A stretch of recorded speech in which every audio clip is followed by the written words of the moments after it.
এবার শেষ হয়ে যাচ্ছে আপনাদের সকলের খুবই প্রিয় এই ধারাবাহিকটি। এই ধারাবাহিকটি যে শেষ হয়ে যাওয়ার খবর হঠাৎ করে পাওয়া যাবে সেটা কিন্তু কেউই ভাবতে পারেনি। শুরু থেকেই দর্শকদের খুবই প্রিয় কিন্তু এই ধারাবাহিকটির অনেকবার টাইম স্লট পরিবর্তন হয়েছিল, তবুও ধারাবাহিকটি কিন্তু সফলভাবে এখনও সম্প্রচার হচ্ছিল। কিন্তু এবার কনফার্মেশন পাওয়া গেল যে আর কয়েকদিনের মধ্যে এই ধারাবাহিকটি শেষ হতে চলেছে। জি বাংলার এই জনপ্রিয় ধারাবাহিকটি এবার শেষ হতে চলেছে। এই মুহূর্তে তো জি বাংলা যে সকল ধারাবাহিকগুলো সম্প্রচার হয় তার মধ্যে বেশিরভাগ ধারাবাহিকই দর্শকদের খুবই প্রিয়।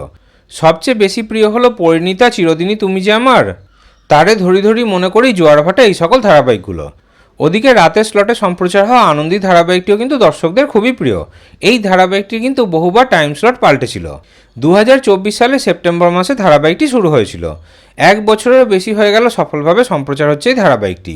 কিন্তু এবার খবর পাওয়া যাচ্ছে যে খুব শীঘ্রই আনন্দী ধারাবাহিকটি শেষ হতে চলেছে। ঋত্বিক অন্বেষা জুটিকে দর্শকরা আর খুব বেশি দিন টিভির পর্দায় দেখতে পাবে না। ধারাবাহিক শেষ হয়ে যাওয়ার খবর পাওয়ার পর থেকে ধারাবাহিকের তারকাদেরও মন কিন্তু একদমই ভালো নেই।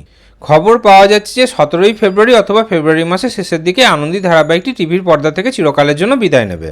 তাহলে আনন্দী ধারাবাহিকটিকে আপনারা কতটা মিস করবেন কমেন্টে অবশ্যই জানাবেন।